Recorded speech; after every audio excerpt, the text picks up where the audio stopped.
Good morning students. आज हम लोग हिंदी लैंग्वेज में चैप्टर 7 संधि का पार्ट 2 पढ़ेंगे। पार्ट 1 में हम लोगों ने पढ़ लिया था कि संधि किसे कहते हैं और संधि के कितने भेद होते हैं। तो हम लोगों ने पढ़ा था कि संधि के हमारे पास संधि के 3 भेद होते हैं, स्वर संधि, व्यंजन संधि और विसर्ग संधि। तो हम लोग स्वर संधि के भेद बच्चों पढ़ रहे थे। हम लोगों ने पढ़ लिया था इसमें दीर्घ संधि और गुण संधि। अब हम लोग पढ़ेंगे वृद्धि संधि के बारे में।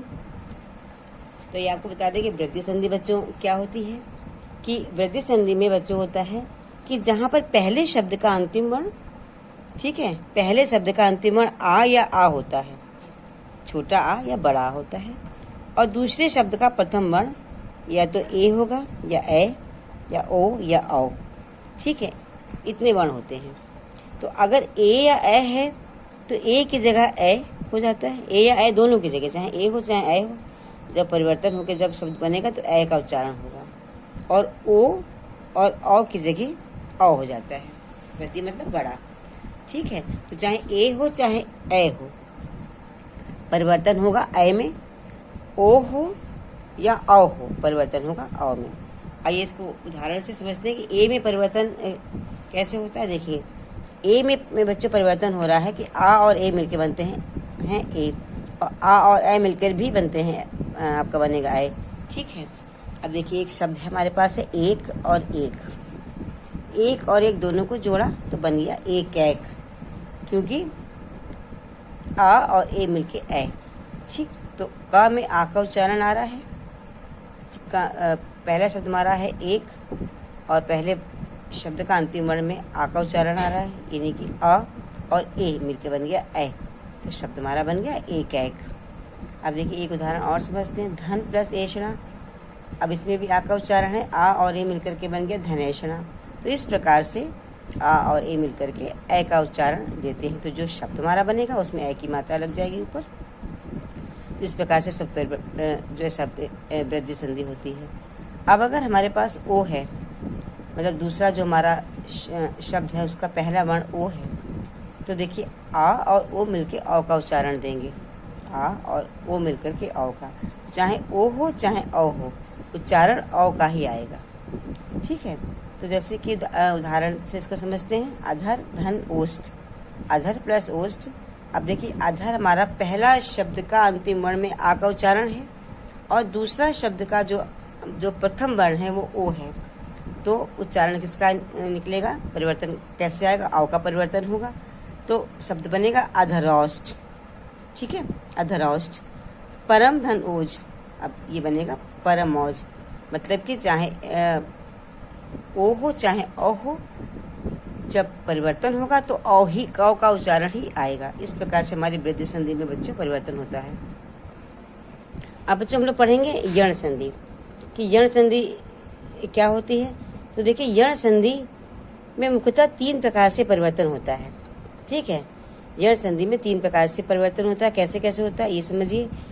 अगर हमारा जो पहला शब्द है उसका अंतिम वर्ण छोटी ई या बड़ी ई हो, ठीक है, तो वो दूसरा शब्द का पहला वर्ण कोई भी स्वर की मात्रा हो सकती है, तो ई और ई का परिवर्तन या में होता है, ठीक है, ई और ई का परिवर्तन या में हो जाता है।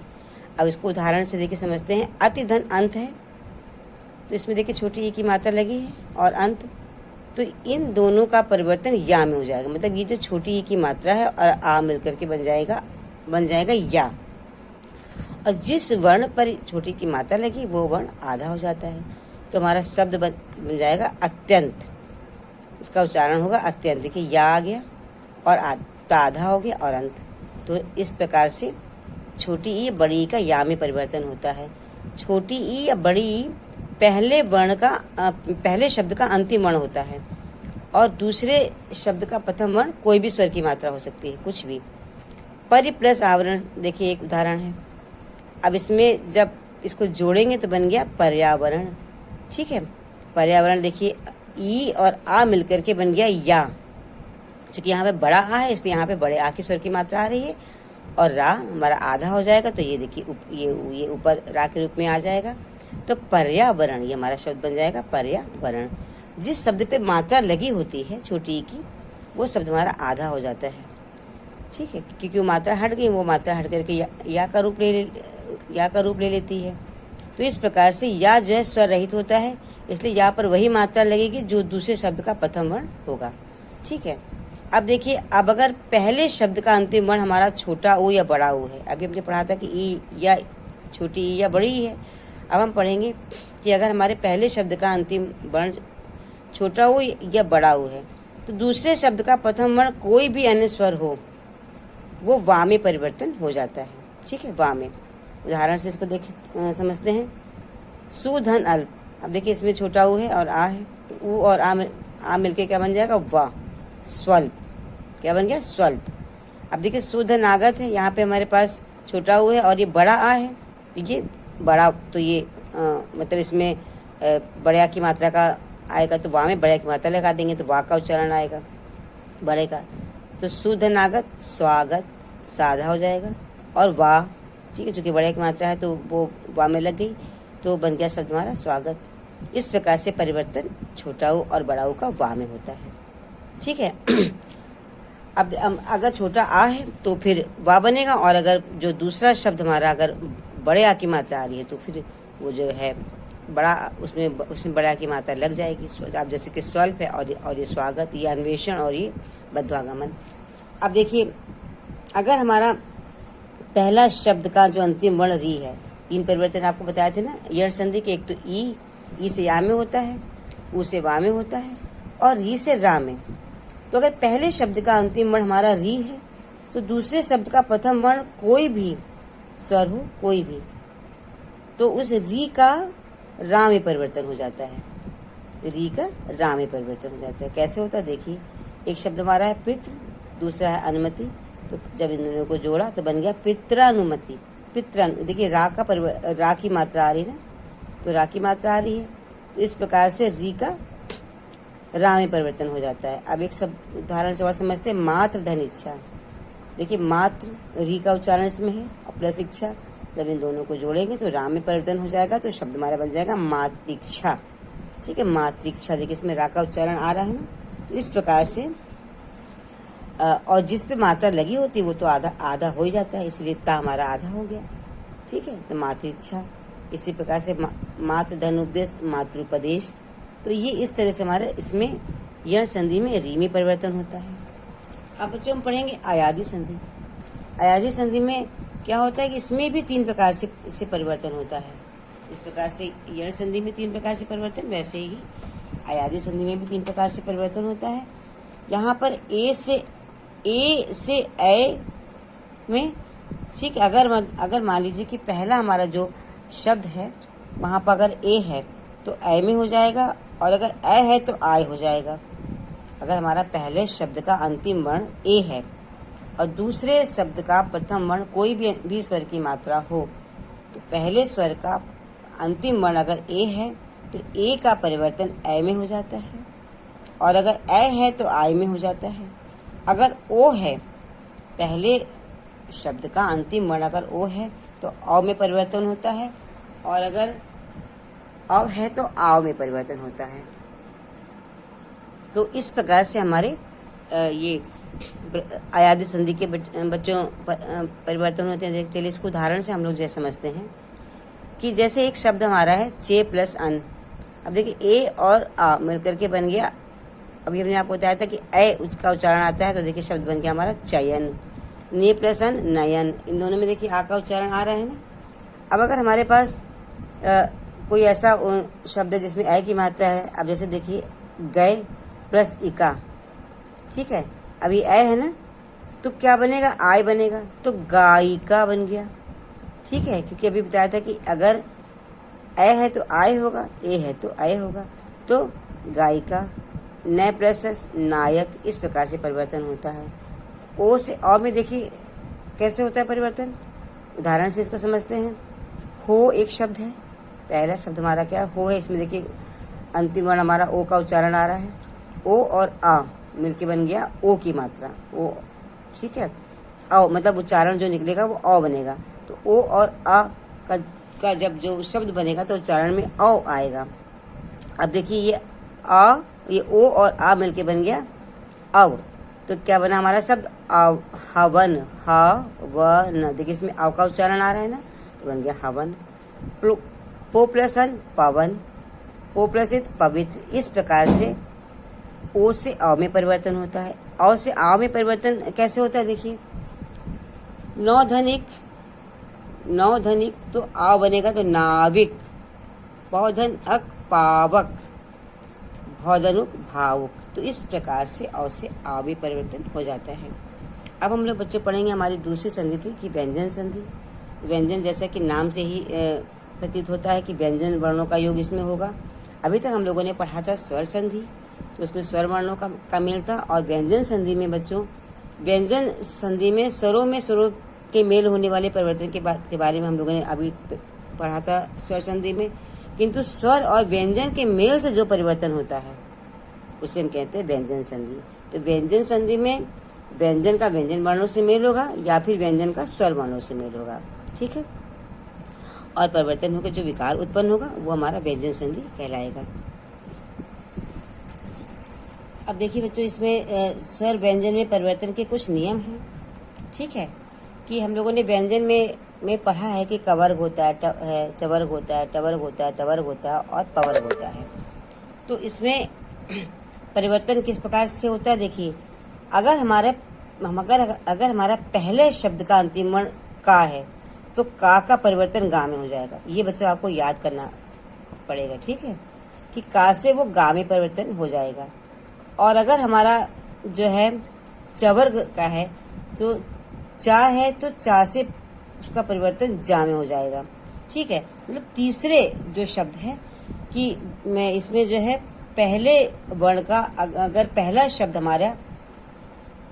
शब्द का जो अंतिम वर्ण है वो हमारा कवर्ग का है, ठीक है। कवर्ग का मतलब अगर है जो है का है तो उसका तीसरे वर्ण में परिवर्तन हो जाता है, का ख गा। देखिए गा हमारा तीसरे नंबर पर आ रहा है ना, का ख गा, तो गा में परिवर्तन हो जाएगा। चा है तो चा छा जा देखिए तीसरे स्थान पर है तो तीसरे स्थान पर। अगर टवर्ग है तो टा ठा डा, तीसरा वर्ण हमारा डा है, डा में परिवर्तन हो जाएगा, ठीक है। अगर यहाँ पर हमारा ता तो ता था दा में देखिए परिवर्तन हो जाएगा। तो इस प्रकार से जो हमारा उस वर्ग का तीसरा वर्ण होता है तो उसी वर्ग के तीसरे वर्ण में उसका परिवर्तन हो जाता है, ये इसका नियम होता है, ठीक है। अब देखिए उदाहरण से इसको समझिए। जैसे दिक धन अंबर है तो ये देखिए का है, का में आ जोड़ा। दूसरा शब्द हमारा चाहे स्वर हो चाहे व्यंजन हो, कोई भी हो सकता है। हमको पहला देखना है कि जो हमारा पहला शब्द है उसका अंतिम वर्ण क्या कवर्ग का है कि चवर्ग का है कि टवर्ग का है कि तवर्ग का है कि पवर्ग का है।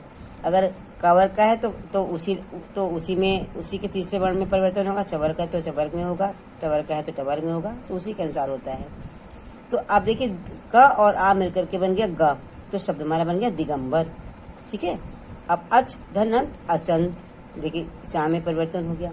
सठ धन आनंद षडानंद, उद्धन योग उद्योग, कप धन अंत का बंद। इस प्रकार से ये हमारे परिवर्तन का पहला नियम है।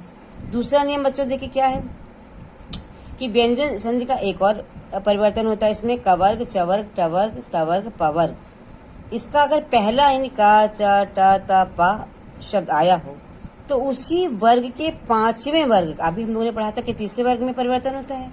अब हम पढ़ रहे हैं कि उसी वर्ग के पांचवें अंगा या ड़ा ना मा में परिवर्तन होता है। ये कैसे होता है देखिए, का अंगा में परिवर्तन जो कैसे होता है कि वाक धन में, देखिए यहाँ पर व्यंजन, यहाँ पर देखिए वाक, ये का हमारा कवर का है तो डा में परिवर्तन कब है, जब माँ आया है, ठीक है। तो देखिए वाक धन में वांग में, सठ धनमास षणमास, जगत धननाथ जगन्नाथ। तो इस प्रकार से इसका पांचवें वर्ण में परिवर्तन होता है अंगा या ड़ा ना और मा में। तो ये इसका दूसरा नियम है।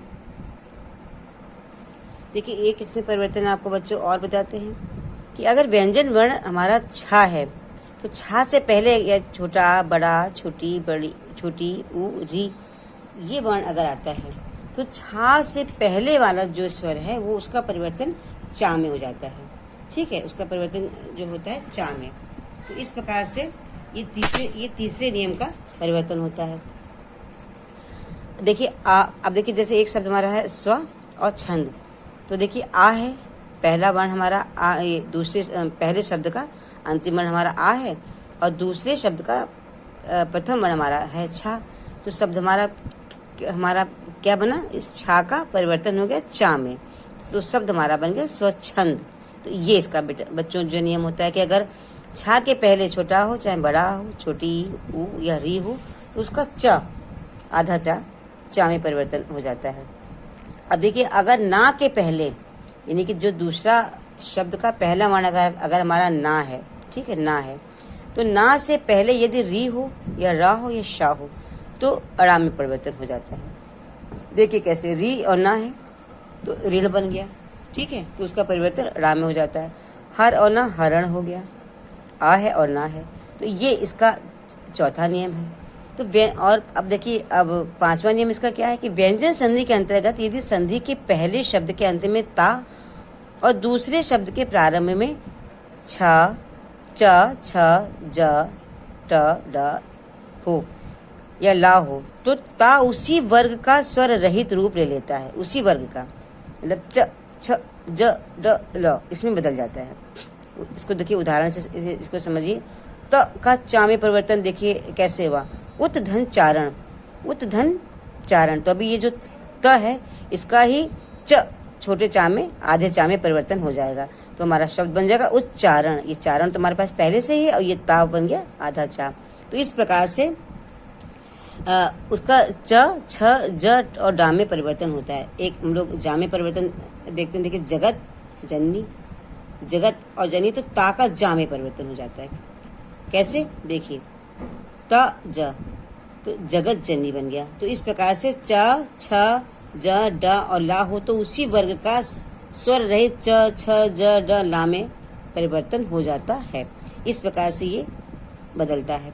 ता बदलता है किसमें, त है तो चा में परिवर्तन है, ता है ता तो जा में, फिर ता का दा में परिवर्तन देखिए जो कैसे होता है कि बृहद धन टीका है तो बन गया बृहद टीका, ठीक है। तो ये छोटा टा, इस प्रकार से जो यहाँ पर हमारा जो दूसरा शब्द हमारा होगा, दूसरे शब्द का जो पहला वर्ण होगा ये हमको देखना होगा कि जो क्या है उसी के अनुसार उसका परिवर्तन हो जाता है, ठीक है। तो वो आधा उस जो दूसरे शब्द का पहला वर्ण है उसी का आधा अक्षर वो बन करके वहाँ पर शब्द में आ जाता है। तो इस बात का इसमें ध्यान रखना है। अब देखिए ता का शा हो, अगर ता के बाद शा हो श, तो त चा में और श छा में बदल जाता है। उदाहरण से इसको देखते हैं। उत धन श्वास बन गया उत्श्वास, तत् प्लस संकर तो तत्संकर बन गया। अब अगर ता के बाद हा हो तो ता और दा और हा और धा में बदल जाता है। जैसे ता के बाद अगर हा है उत धन धार, ठीक है, तो क्या हो गया, उद्धार हो गया। उद्धन तो ता दा में बदल जाता है और हा धा में, ठीक है। तो देखिए ये ता बदल गया दा में और ये हा बदल गया धा में। तो ये बच्चों नियम है। तो ये नियम आपको अच्छे से इसको याद करना, हम आपको इसको पढ़ा रहे हैं और इसके बाद हम आपको इसका क्वेश्चन आंसर भी बना करके आपको भेजेंगे, तो आप उसको भी आप अच्छे से पढ़ लीजिएगा। अब देखिए इसमें फिर छठा क्या इसका नियम है कि अगर पूर्व पद का अंतिम वर्ण हमारा माँ है तो माँ के बाद कोई स्पर्श व्यंजन हो, का से माँ तक स्पर्श व्यंजन हमारे होते हैं, अगर वो कोई भी आता है तो माँ का उसी वर्ण में पंचमाक्षर अंगा या णा और ना में और अनुस्वार में परिवर्तन हो जाता है। उदाहरण से इसको समझते हैं। समधन कल्प संकल्प, ठीक है, समधन चार संचार। तो इस प्रकार से ये शब्द ये अक्षर आपको याद रखने हैं कि इनमें परिवर्तन होता है, ठीक है। अब अगर माँ का मेल माँ का मेल यदि माँ से हो, जैसे कि सम धन मोहन माँ और माँ, ठीक है, अब इनका अगर परिवर्तन होता है तो माँ ये मिलकर के दोनों आधा माँ और पूरा माँ इस तरह का उच्चारण देते, मतलब द्वैत व्यंजन बनाते हैं। हम लोगों ने द्वैत व्यंजन के बारे में पढ़ा था ना, तो यही द्वैत व्यंजन का यहाँ पर निर्माण होता है। तो बन जाएगा सम्मोहन, असम्मत, सम और मति देखिए तो बन गया सम्मति। तो अगर माँ और माँ आपस में मिलते हैं, मतलब पहले शब्द का जो अंतिम वर्ण है वो अगर हमारा आधा माँ है और दूसरे शब्द का जो प्रथम वर्ण है वो अगर जो पूरा माँ है तो द्वित व्यंजन बन जाएगा, मम का उच्चारण देगा। तो इस प्रकार से परिवर्तन इसमें होता है। अब देखिए बच्चों, विसर्ग संधि क्या होती है बच्चों कि विसर्ग का जो ध्वनि चिन्ह होता है वो तो इस तरह से दो बिंदु लगा देते हैं, ये इसका होता है चिन्ह, ठीक है। और इसका उच्चारण हा की भांति होता है। ये अपने आपको बताया था कि विसर्ग किसे कहते हैं। तो विसर्ग का प्रथम प्रयोग तत्सम शब्दों में, जो संस्कृत में जो शब्द आते हैं उनमें होता है। विसर्ग संधि की बच्चों परिभाषा है कि संधि का प्रथम शब्द का जो अंतिम वर्ण होगा वो विसर्ग युक्त होगा। विसर्ग संधि में का जब योग होता है तो विसर्ग संधि में संधि के प्रथम शब्द का अंतिम वर्ण वो विसर्ग होता है और दूसरे शब्द के संयोग होने पर उनमें परिवर्तन हो जाता है उस विसर्ग में और नया शब्द बन जाता है। इसको हम कहते हैं विसर्ग संधि। इसको बच्चों उदाहरण से समझते हैं। देखिए, विसर्ग का परिवर्तन किस प्रकार होता है कि एक शब्द हमारा है मनः और दूसरा शब्द हमारा योग है। पहले शब्द में देखिए विसर्ग लगा है, ठीक है, दूसरा शब्द हमारा क्या है, योग है। तो जब इन दोनों का परिवर्तन होगा तो विसर्ग और का जो है ओ में परिवर्तन हो जाएगा, ठीक है। यानी कि जो ये विसर्ग है और दूसरे शब्द का जो प्रथम वर्ण है तो उन दोनों का ओ में परिवर्तन हो जाएगा। तो हमारा शब्द बन जाएगा मनोयोग, मनोयोग, ठीक है। यानी कि जो विसर्ग है हमारा वो ओ में बदल जाएगा। अब विसर्ग का रा में परिवर्तन कैसे होता है, देखिए कि अगर रा में परिवर्तन होगा कि अगर कोई शब्द के पहले विसर्ग लगा है, अगर से नी प्लस धन है तो अब इसका रा में परिवर्तन हो गया है तो नया शब्द बन गया हमारा निर्धन। नया शब्द हमारा बन गया निर्धन। देखिए, निधन आशा निराशा, तो रा में परिवर्तन हो के इस तरह से शब्द बनते हैं। तो ये बच्चों हमारी विसर्ग संधि है। आज हमारा पाठ यहीं पर बच्चों समाप्त होता है। अब इसका जो काम भेजेंगे वो उसको करके हमें उसकी पीडीएफ बना करके हमें सेंड कर दीजिएगा। Okay, bye.